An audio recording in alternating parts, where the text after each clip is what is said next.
南瓜苗长得真快，今天要给它搭上架子，让它顺着竹竿爬上棚顶。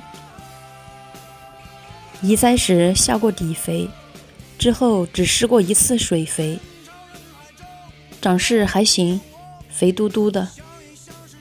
前2天降温，它也没有受到影响。搭架子很简单，在每棵苗离根部10厘米远的地方插上竹竿，竹竿的上头跟棚顶的横杆固定在一起，直着插也行，稍微交错一点形成三角形也更稳固。目的只是让它爬上棚顶，整枝和修剪后期再进行。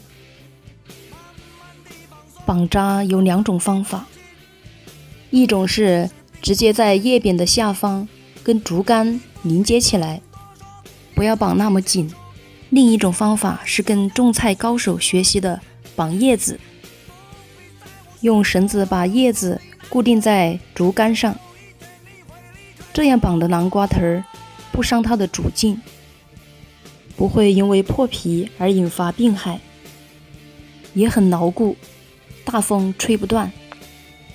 对于葫芦和护瓜更应该绑叶子，因为这2种瓜很容易因为伤了它的枝而结的瓜是苦的。黄瓜、丝瓜都可以这样绑，只要不是叶片特别少。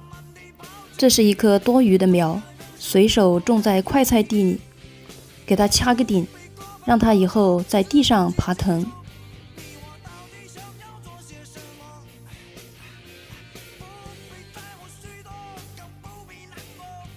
最边上种了几颗花叶子南瓜，这是专门吃南瓜藤的，还不怎么壮，过段时间再来打顶。好了，朋友们，我们下期再见喽！喜欢我的视频就关注我吧。